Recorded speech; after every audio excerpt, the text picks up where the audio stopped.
Hello everyone, welcome to fact and logics. तो हमने last में किया था अपना चैप्टर शुरू किया हुआ है। लास्ट में हमने अपना कहाँ तक कर लिया था कवर? लास्ट में हमने अपना यहाँ प्रोकैरियोटिक और यूकैरियोटिक का डिफरेंस तक कर लिया था। तो अब हम नेक्स्ट करेंगे। आज आपका फुल चैप्टर क्या हो जाएगा? कंप्लीट हो जाएगा। ठीक है, तो चलो करें स्टार्ट। ठीक है, चलो करते हैं। तो सबसे पहले अब हम क्या हर चैप्टर में पूरे चैप्टर में बोल रहे हैं सेल ऑर्गेनेल्स, है ना? बार बार बोले जा रहे हैं सेल ऑर्गेनेल्स, सेल ऑर्गेनेल्स। तो वही सेल ऑर्गेनेल्स के आज हम शुरू करेंगे, जिसमें एंडोप्लाज्मिक, उसमें स्मूथ, रफ होगा, लाइजोसोम्स होगा, वैक्यूल्स हो गए, प्लास्टाइड्स हो गए, ठीक है, गोल्गी एपरेटस होगा। ये सारे हमारे इसके अंडर आएंगे। ठीक है, चलो। सबसे पहले आपका एंडोप्लाज्मिक रेक्टिकुलम। क्या होता है एंडोप्लाज्मिक रेक्टिकुलम? अब आप एक सेल देख लो, पूरा एनिमल सेल देख लो, सर्कल ऐसा होता है। यहाँ पे आपका एक क्या न्यूक्लियस है, और यहाँ पे इस तरह से इसके साइड पे ये सारी जगह क्या हुआ है? फैला हुआ है। ये जो आपका इस तरह का एंडोप्लाज्मिक रेक्टिकुलम है ना, यहाँ पे तो आपको इतना इतना ही दिखाई दे रहा है, ये वाला, ये चीज इतनी इतनी ही दिखाई दे रही है, जबकि ये सारी इस सेल के अंदर फैली होती है। ठीक है, तो जो ये इसके छोटे छोटे डॉट्स है, ये क्या होते हैं? राइबोसोम्स। ये क्या आपके राइबोसोम्स। ठीक है, और ये जो स्मूथ, ये आपके रफ है।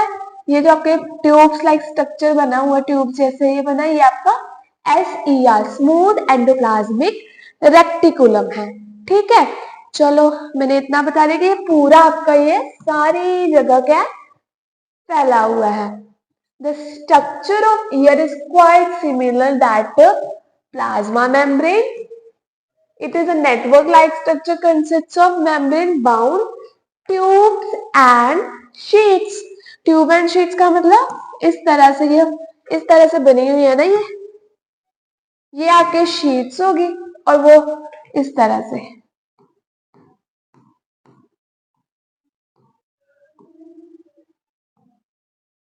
ये क्या आपकी ट्यूब्स है, ये आपकी ट्यूब्स है, और इस तरह से जो स्ट्रक्चर बना हुआ है वो आपकी क्या शीट्स लाइक है। आपको पता लग गया है ना?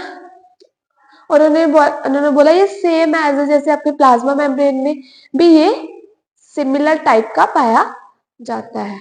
चलो, अब इसकी नेक्स्ट हम देखेंगे टू टाइप्स के बारे में, जिसमें हम पढ़ेंगे RER और SER।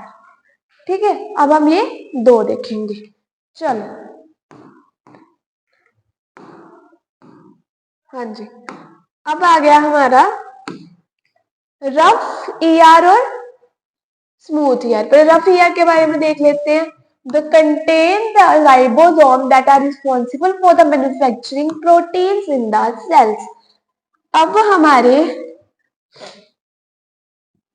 इस तरह का एक स्ट्रक्चर है, इसमें छोटे छोटे छोटे छोटे क्या है? डॉट्स है।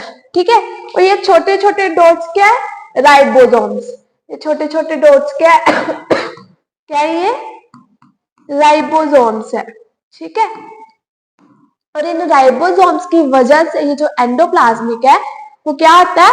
रफ होता है, और उसके साथ ये मैन्युफैक्चर करता है प्रोटीन को। अब देखो, इसमें से क्वेश्चन बन सकता है कि क्यों जो एंडोप्लाज्मिक है वो रफ होता है? क्योंकि उसमें क्या होता है? राइबोसोम्स। उसमें छोटे छोटे क्या होते हैं? राइबोसोम्स होते हैं। जो डॉट्स होते हैं वो राइबोसोम्स है, इसलिए वो रफ टेक्सचर देता है सेल को। ठीक है, और जो हमारा राइबोसोम है वो क्या मैन्युफैक्चर करता है? प्रोटीन को मैन्युफैक्चर करता है। और जो हमारा स्मूथ एंडोप्लाज्मिक रेक्टिकुलम में वो फैट्स और लिपिड्स को क्या करता है, मैन्युफैक्चर करने का काम करता है। ठीक है, तो ये देख सकते हो आप, ये ट्यूब लाइक स्ट्रक्चर आपका क्या है, स्मूथ, और ये जो है आपका ये पूरा जो है इस शीट लाइक स्ट्रक्चर है वो आपका रफ है। ठीक है, इसमें आप देख सकोगे ये फैट्स एंड लिपिड्स को मैन्युफैक्चर करता है, और जबकि हमारा ये प्रोटीन को मैन्युफैक्चर करता है। ठीक है, आई होप इतना लग गया आप लोग सभी को पता। चलो नेक्स्ट बढ़े अब हमें ये तो पढ़ लिया कि ये लिपिड्स और उसको मैन्युफैक्चर करता है, कैसे करता है। What are the functions of lipids and protein. अब लिपिड्स और प्रोटीन्स का क्या फंक्शन है, हमने प्लाज्मा मेम्ब्रेन में भी तो पढ़ा था कि वो प्रोटीन्स और लिपिड्स को मैन्युफैक्चर करता है ना। तो देखो, some of these protein lipid help in building of the cell membrane. अब जो प्रोटीन्स है या वो प्रोटीन्स और लिपिड्स है वो एक बिल्ड करता है सेल को, बिल्डिंग ऑफ क्या, सेल मेम्ब्रेन है बच्चे। ठीक है, सेल मेम्ब्रेन है, तो सेल मेम्ब्रेन क्या, ये सेल है, इस पूरी बाउंड्री को उसने, इस पूरी मेम्ब्रेन को क्या करके रखना है, प्रोटेक्ट करके रखना है। इसलिए वो किसको मैन्युफैक्चर करता है, लिपिड्स और प्रोटीन्स को मैन्युफैक्चर करके रखता है। तो इस प्रोसेस को आप मेम्ब्रेन बायोजेनिस भी बोलते हो। ठीक है, अब इसमें भी क्वेश्चन पूछ सकता है, एक तो उसने पूछा कि what are the function of lipids and proteins, क्या फंक्शन है, और एक ये पूछ सकते हैं कि इस प्रोसेस को क्या बोलते हैं। तो आप बता सकते हो उस प्रोसेस को मेम्ब्रेन बायोजेनिस बोलते हैं। ठीक है, बायोजेन्स बोलते हैं। Some other proteins and lipids function enzyme and hormones. कहते हैं जो अदर आपके प्रोटीन और लिपिड्स है वो किसका फंक्शन करते हैं, एंजाइम्स का और हार्मोन्स का क्या करता है, वो फंक्शन करता है। ठीक है, सभी को इतना क्लियर हो गया। आगे बढ़े, अब क्या फंक्शन है एंडोप्लाज्मिक के, the transportation of material between different parts of cytoplasm and also between the nucleus and cytoplasm. जो हमारा ER है उसका काम है ट्रांसपोर्ट करना, क्या करना, ट्रांसपोर्ट करना। ठीक है, और चाहे वो न्यूक्लियस में करना हो, चाहे वो उसने साइटोप्लाज्म में करना हो, ये इसका काम है। अगला, प्रोटीन्स को फोल्ड आउट करके रखता है बाय राइबोसोम्स RER, है ना, पता ही है आपको कि रफ रेक्टिकुलम में राइबोसोम्स ही प्रोटीन को क्या करते हैं, मैन्युफैक्चर करके रखते हैं। ठीक है, प्रोटीन्स को मैन्युफैक्चर करके रखते हैं। अगला, detoxifying poisonous and drugs out of the cells function of SER। ये अगर आपके बॉडी में कोई डिटॉक्सिफाइंग पॉइजन्स हो गए, ड्रग्स हो गए, उसको भी ये क्या करके रखता है, उसको भी ये डिटॉक्स करके मतलब बचा कर रखता है। ठीक है, और ये सारे फंक्शन स्मूथ एंडोप्लाज्मिक रेक्टिकुलम की वजह से की जाते हैं। चलो जी, इसके साथ आगे बढ़े।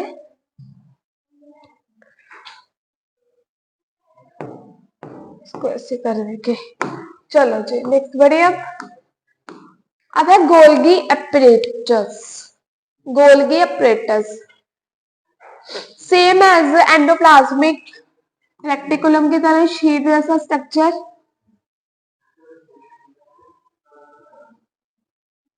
ठीक है, इस तरह का स्ट्रक्चर है, सेम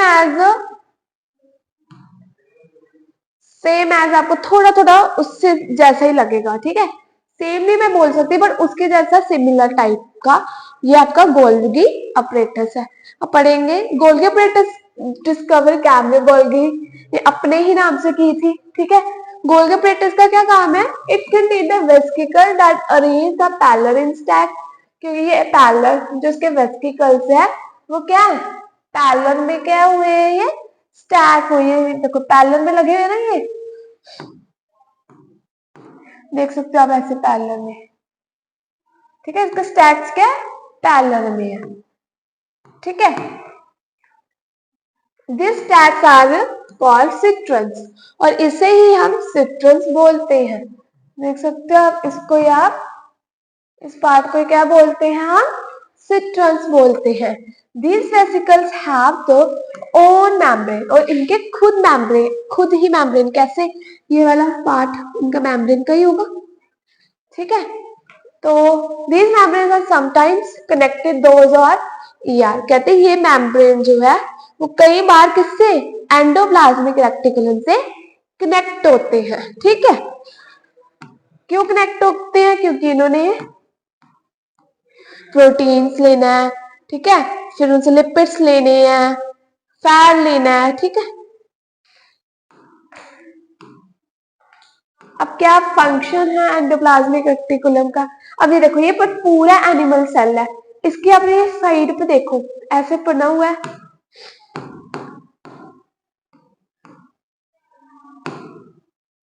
ये देखो ये वाला, ठीक है, वही उसको खोल के ये बताया हुआ है, ठीक है।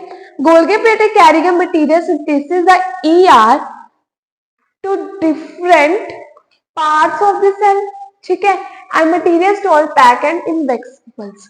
जो गोल्गी ऑपरेटर्स है, अगर किसी कोई चीज को उसने पहुंचाना है और जब अंदर बाहर लेके जाना है, तो ये different different parts of the cell में जाता है, ठीक है। तो और स्टोर कहाँ पे होता है, ये वेसिकल्स में स्टोर होता है, ठीक है। उसके अलावा ये कॉम्प्लेक्स शुगर की क्या करता है, फॉर्मेशन करता है, और फॉर्मेशन ऑफ लाइसोसोम्स का भी क्या करता है, फॉर्मेशन करता है, ठीक है। इतना लग गया होगा बच्चे आपको पता। चलो आगे बढ़ते हैं इसके साथ।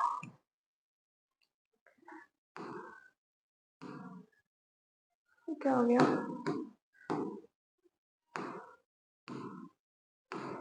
अब है लाइसोसोम्स। क्या है lysosomes, they are single membrane, देखो एक पूरा सेल है, ठीक है, ये छोटा सा इसमें यह होता है, ऐसे न्यूक्लियस के पास छोटे छोटे से डॉटेड बना होता है, बहुत सारे सेल्स होते हैं इसके पास, ठीक है। गोल्गी ऑपरेटर्स है, फिर एंडोप्लाज्मिक रेटिकुलम है जो कि सारा, फिर इसमें साइटोप्लाज्म है, प्लास्टाइड्स है, सब कुछ है, ठीक है, एक सेल है। तो ये वाला डॉटेड पार्ट वाला ये आपका लाइसोसोम्स है।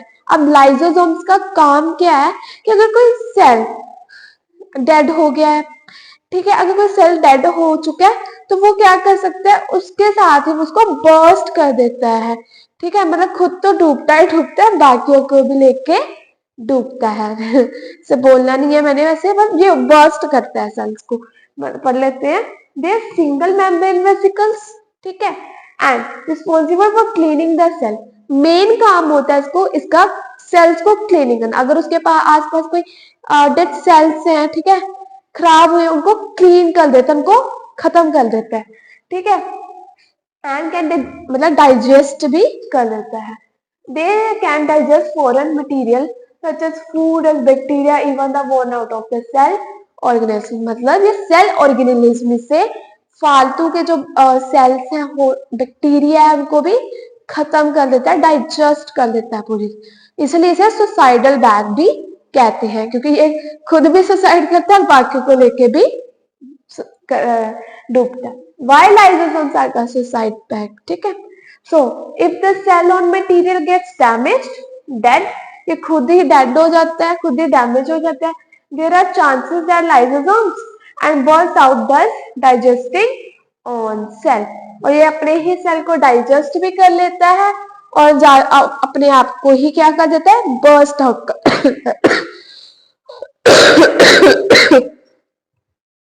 क्योंकि अगर उसके पास कोई खराब सेल्स बचे हैं तो वो खुद ही उसको क्या कर देगा, बर्स्ट कर देगा, ठीक है। चलो आगे बढ़े।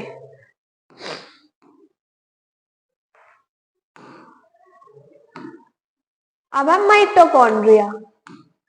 क्या काम है माइटोकॉन्ड्रिया का, ये आपका है पूरा एक माइटोकॉन्ड्रिया, ठीक है, जिसमें आपको राइजोम, राइबोसोम्स भी ग्रैन्यूल्स भी है, ये इसका इनर मेम्ब्रेन है, ये अंदर वाला इसका, अब ये डीएनए भी इसमें बना हुआ है, इस तरह के पार्ट्स में देख सकते हो आप, ये डीएनए भी। मेन माइटोकॉन्ड्रिया का काम है एनर्जी देना, एटीपी एनर्जी को फॉर्म करना, इसीलिए इसे हम पावर हाउस ऑफ सेल बोलते हैं, ये एनर्जी देता है, ठीक है। So it is a double membrane, ये एक तो डबल मेम्ब्रेन ऑर्गेनेल है, और इसका खुद का ही डीएनए होता है, क्योंकि देख सकते हो आप ये डीएनए बना ही हुआ है इसमें, ठीक है। थ्रेड लाइक स्ट्रक्चर, जैसे क्रोमेटिन आपने देखा था फाइबर, वैसे ही इसमें भी थ्रेड लाइक स्ट्रक्चर्स है। This is often is a semi autonomous organelle, इसलिए इसे सेमी ऑटोनोमस ऑर्गेनेल बोलते हैं, ठीक है। So mitochondria generate ATP energy, मैंने बोला कि ये एटीपी एनर्जी क्या करता है, फॉर्म करता है, जिससे जिससे बॉडी को या पूरे सेल को क्या मिलती रहती है, एनर्जी मिलती रहती है, इसीलिए इसे power house of the cell बोलते हैं, ठीक है। जैसे एक घर बनाया, उसमें भी आपको इलेक्ट्रिसिटी चाहिए, ठीक है, पावर चाहिए ना रोशनी के लिए, उसी तरह ये भी क्या करता है, एनर्जी को फॉर्म करता है। सो इसीलिए इसे एनर्जी करेंसी भी बोलते हैं, इसीलिए इसे एनर्जी करेंसी भी कहते हैं, ठीक है। So the cell require energy in order to carry out the several activities, ये कई तरह की एक्टिविटीज करता है, और इसीलिए ये एनर्जी को जनरेट करता है, और एनर्जी जनरेटेड बाय माइटोकॉन्ड्रिया, जो एनर्जी जनरेट होती है वेरियस एक्टिविटीज करने के लिए बॉडी में, उसके लिए इसे power house of the cell बोला जाता है। और माइटोकॉन्ड्रिया में सेलुलर रेस्पिरेशन भी होती है, ये 10th क्लास में आपको सेलुलर रेस्पिरेशन के बारे में भी बताया गया। तो सेलुलर रेस्पिरेशन अभी हम इतना जान ही रहे उसकी साइड, तो ये सेलुलर रेस्पिरेशन भी करता है, मतलब ऑक्सीडाइज को ऑक्सीजन को ऑक्सीडाइज करता है, लेता है, छोड़ता है, ये सारा प्रोसेस होता है कि वो किस तरह ग्लूकोज से फिर एनर्जी बनाता है ना, तो एनर्जी बनाएगा, उसको तोड़ेगा, ये सारा प्रोसेस सेलुलर रेस्पिरेशन में आता है। तो वैसे ही उन्होंने बोला कि oxygen from the air, oxygen carbohydrate and release thereby release energy, ठीक है, कि ये ऑक्सीजन को क्या करता है, ऑक्सीडाइज करता है, फिर कार्बोहाइड्रेट्स को, हाँ, ऑक्सीजन को एयर से लेगा और फिर ऑक्सीडाइज करके रिलीज कर देता है एनर्जी को, ठीक है, बॉडी में। और इसके टू मेम्ब्रेन्स होते हैं, माइटोकॉन्ड्रिया के टू मेम्ब्रेन्स होते हैं बच्चे, एक होता है आपका आउटर मेम्ब्रेन, एक होता है आपका इनर मेम्ब्रेन। इनर मेम्ब्रेन ये वाला हो गया, ठीक है, ये आउटर मेम्ब्रेन हो गया, ठीक है। तो ये पोरस इन नेचर होता है, डीपली फोल्डेड होता है, ठीक है। ना आपको क्लियर, मेन मकसद क्या है माइटोकॉन्ड्रिया का, पावर देना, एनर्जी देना, ठीक है।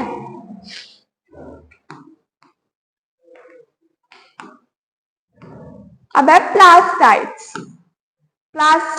ठीक है। तो प्लास्टाइड्स ओनली किसमें होते हैं, सभी को पता है, सिर्फ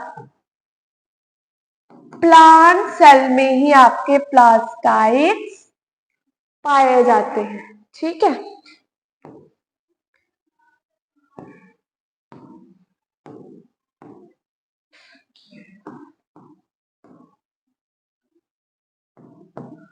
प्लांट सेल में ही आपके जो प्लास्टाइड्स है वो क्या है, पाए जाते हैं। तो just like a mitochondria, plastid are double membrane, ठीक है, they have own DNA and ribosomes, इसका खुद का डीएनए और राइबोसोम्स के पास होते हैं, जो कि राइबोसोम को क्या करते हैं, प्रोटीन देते हैं, प्रोटीन मैन्युफैक्चर करते हैं, ठीक है। Plastid exist in plant only, ये तो हमें देख लिया। तो there are two types of plast, एक होता है क्रोमोप्लास्ट, एक होता है ल्यूकोप्लास्ट, ठीक है। सो क्रोमोप्लास्ट का काम क्या है, कलर देना, ठीक है, और जबकि ल्यूकोप्लास्ट व्हाइट और कलरलेस प्लास्टाइड्स का काम करता है। चलो अब इसके वन बाय वन आगे पढ़ेंगे इसको।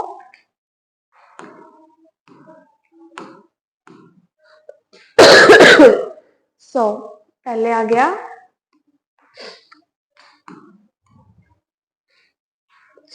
Chromoplast containing the pigment chlorophyll are known as chloroplast.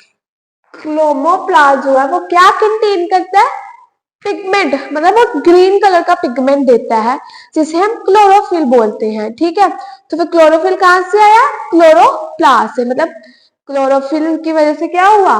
Chloroplast का जो भी क्लोरोप्लास्ट आया। ठीक है, तो देखो बच्चे, क्लोरोफिल जो है आपका वो एक ग्रीन कलर का पिगमेंट होता है ना, ग्रीन कलर पिगमेंट होता है। ये तो सभी को पता है कि ये क्लोरोप्लास्ट से मिलता है। क्लोरोफिल का काम क्या होता है? फोटोसिंथेसिस में एनर्जी को स्टोर करना अपनी पत्तियों में। ठीक है, तो वही चीज है ये। तो ये पता है कि chloroplast are important for photosynthesis in plants. तो क्लोरोप्लास्ट क्यों इंपॉर्टेंट है फोटोसिंथेसिस इन प्लांट? क्योंकि वो एनर्जी को स्टोर कर लेता है क्लोरोफिल। ठीक है ना, क्लोरोफिल ग्रीन कलर का एक पिगमेंट होता है जो कि हमारे लीव्स में पाया जाता है, ये तो सभी को पता है। ठीक है ना, यही काम है। So chlorophyll also contain various yellow और ऑरेंज पिगमेंट्स। जो क्लोरोप्लास्ट है वो येलो और ऑरेंज पिगमेंट भी देता है। ठीक है, सो उसके बाद ल्यूकोप्लास्ट है primary organelles material such as starch, oils and protein granules are इसमें क्या होते हैं? स्टोर्ड होते हैं। ठीक है, the internal organization of the plastocyte consists numerous membrane layers embedded and material called स्टोरमा। अब कहते हैं कि इसमें कई तरह की लेयर्स होती हैं प्लास्टाइड्स में, उसे हम बोलते हैं स्टोरमा। ठीक है, चलो नेक्स्ट बढ़े अब इसके तरफ बच्चे। हाँ जी, अब हमारे आ गया वैक्यूल्स। क्या आ गया? ये वैक्यूल्स। ये आपका एनिमल सेल है, ये आपका प्लांट सेल है। अब वैक्यूल जो है प्लांट एनिमल सेल में बहुत छोटा है और वैक्यूल में जो आपका प्लांट सेल है उसमें बहुत बड़ा होता है। ठीक है, vacuoles are the places where cells can store liquid and solids. जो वैक्यूल्स में जो एनिमल सेल्स या प्लांट सेल अपना कोई भी लिक्विड है उसको वहां पे स्टोर करके रखते हैं। ठीक है, so they are present in both plants and animals. so plant vacuole जो है वो बड़ा है एनिमल सेल से। ठीक है, ये तो पढ़ लिया। so अब देखते हैं, कलर चेंज कर लेती हूँ। ठीक है बच्चे, चलो। In plant cells vacuoles are full of cell sap, full of cell sap। Cell sap क्या? आपने देखा होगा कि कोई भी लीफ को जब हम तोड़ते हैं उसमें से आपको कभी लिक्विड सा निकलता है ना, वही होता है सेल सैप। ठीक है, so provided turgidity and rigidity to the cell. ये सेल को टर्जिडिटी एंड रिजिडिटी प्रोवाइड करता है। और in amoeba food vacuole contain the food item they consumed and contractile vacuole expel excess water some water waste in their cell। तो जो vacuoles है अगर कोई एक्स्ट्रा मटेरियल हो उसे भी एक्सपेल आउट कर देता है। ठीक है, एक्सेस वाटर हो, सम वेस्ट मटेरियल हो, उसको भी क्या कर देता है? एक्सेस मतलब ज्यादा मात्रा में हो तो उसे एक्सपेल कर देता है, बाहर निकाल देता है। तो यही है हमारे वैक्यूल का काम। चलो अब नेक्स्ट करेंगे। अब cell divisions. Cell division, new cell are formed organism to grow dead and injured cells to gametes required for reproduction and the process by which cells are made is called cell division। अगर cell division की two types है, mitosis और meiosis. Meiosis, ठीक है, two types है इसकी। चलो आगे देख, क्यों करते हैं सेल डिवीजन? फर्दर ग्रोथ के लिए। अगर कोई डेड एनिमल डेड हो जाए तो फर्दर ग्रोथ के लिए सेल्स की क्या कर जाती है? डिवीजन की जाती है। अब वन बाय वन हम इसको पढ़ेंगे। सबसे पहले है मिटोसिस। मिटोसिस में क्या होता है कि एक मदर सेल, जो सेल है पूरा, वो फर्दर डिवाइड हो जाता है 2 सेल्स में। अगर 46 पेयर ऑफ क्रोमोसोम्स इसमें है तो 46 इसमें दिखेंगे, 46 ही इसमें दिखेंगे। ये काम होता है कि ये 2 डॉटर सेल्स का फॉर्मेशन करता है। मिटोसिस में होता है। The process of cell division by which more cell divide growth is called mitosis. The process each cell called mother cell divided into 2 identical daughter cells. ठीक है, so the daughter cells have the same number of chromosomes and mother cell. It helps in growth and repair tissues and in organism. करता क्या है कि एक mother cell से 2 daughter cells की formation हुई।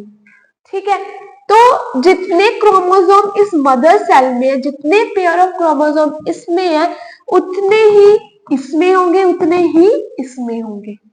ठीक है बच्चे, आपको समझ आ गया कि जितने पेयर ऑफ क्रोमोसोम इस मदर सेल में है, उतने दोनों डॉटर सेल्स में होंगे, सेम होंगे, पेयर ऑफ। ठीक है, चलो, क्यों इसके डिवीजन की? क्योंकि फर्दर इनके जो टिश्यूज है या इसके सेल्स की क्या हो सके, रिपेयर हो सके। ठीक है, चलो,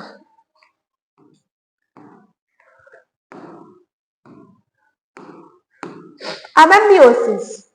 मियोसिस में क्या, एक मदर सेल से फर्दर 2 में डिवाइड, फिर फर्दर 4 डॉटर सेल्स का क्या हुआ, फॉर्मेशन हुई। एक मदर सेल से फर्दर 4 डॉटर सेल्स की क्या हुई, फॉर्मेशन हुई। अब इसमें क्या, अगर मदर में 46 पेयर ऑफ सेल्स है, ठीक है, तो वो same pair of cells in mother cells में नहीं होंगे। ठीक है, मतलब इसमें पेयर नहीं होंगे। अब ये 23 + 23 हो तो तभी पेयर बनता है ना, तो इसमें अगर 23 इसमें है, क्रोमोसोम्स का पेयर नहीं, उतने ही मेरे 23 क्रोमोसोम्स ही पाए जाएंगे। ठीक है, मतलब इसमें पेयर नहीं पाया जाएगा, इसमें उतने, इसमें पेयर नहीं, इसमें अकेले मतलब 23 क्रोमोसोम्स प्रेजेंट होंगे इनमें। ठीक है, चलो रीड आउट करते हैं पहले। Specific sales, reproductive organs, tissues in animals and plants divide form gametes. ठीक है, ये गैमेट्स बनाते हैं, फॉर्मेशन करते हैं डिवाइड करके सेल्स के बाद, which after fertilization given rise to offspring. After fertilization के बाद आपको पता ही ऑफस्प्रिंग बनता है। So they divide by a different process called meiosis. और इनको जब डिवाइड करते हैं डिफरेंट प्रोसेस से, उसे हम मियोसिस बोलते हैं, which involve consecutive divisions. ठीक है, when a cell divide meiosis, it produce 4 new cell, just 2. मतलब, एक मिनट,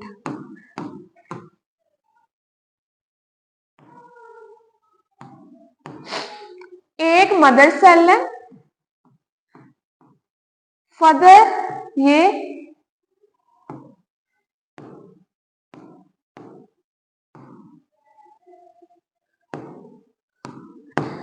ये दो सेल्स इसने बनाए। ठीक है, 2 सेल्स इसने बनाए, फिर इनसे 2 डॉटर सेल्स की क्या, 4 डॉटर सेल्स की फिर इसमें क्या हुई, इसमें फॉर्मेशन हुई। 4 डॉटर सेल्स की इसमें फॉर्मेशन हुई, वही बता रहा है वो। So the 2 new cells only half the number of chromosomes then that the mother cells. कहते हैं इसमें हाफ नंबर ऑफ क्रोमोसोम्स से होते हैं। मतलब अगर 23 क्रोमोसोम्स मदर में है तो 23 क्रोमोसोम्स ही होंगे, पेयर में नहीं होंगे, मतलब 23 ही होंगे। जबकि उधर हमने देखा था अगर उसमें 46 है तो उस उनके जो डॉटर सेल्स उसमें भी 46 ही है, जबकि इधर यहाँ ऐसा नहीं है। यहाँ 23 अगर यहाँ है तो 23 वहां पे ही होंगे, पेयर नहीं होगा, 23 क्रोमोसोम्स ही प्रेजेंट होंगे। ठीक है, आई होप आपको ये सारा क्लियर हो गया होगा। अगर तो अगर नेक्स्ट चले,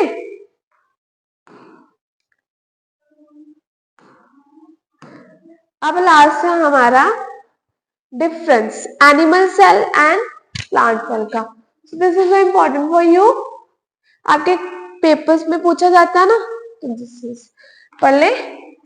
चलो, सेल वॉल्स आपको पता ही है कि सेल वॉल किस में होती है, प्लांट सेल में। तो इसमें सेल वॉल एब्सेंट है, इसमें आपके प्रेजेंट है, ठीक है। Plasma membrane is outer layer of which provided rigidity to the cell. Cell wall is the outer layer which gives a rigidity and rigidity in the cell. इसमें अकेली rigidity, इसमें rigidity भी है, rigidity भी है। Vacuoles are small in size, इसमें vacuoles small size के होते हैं, जबकि इसमें big size, large size के होते हैं। इसमें plastocytes आपको पता ही एब्सेंट होता है, और इसमें प्लास्टोसाइट्स आपका प्रेजेंट होता है, ठीक है।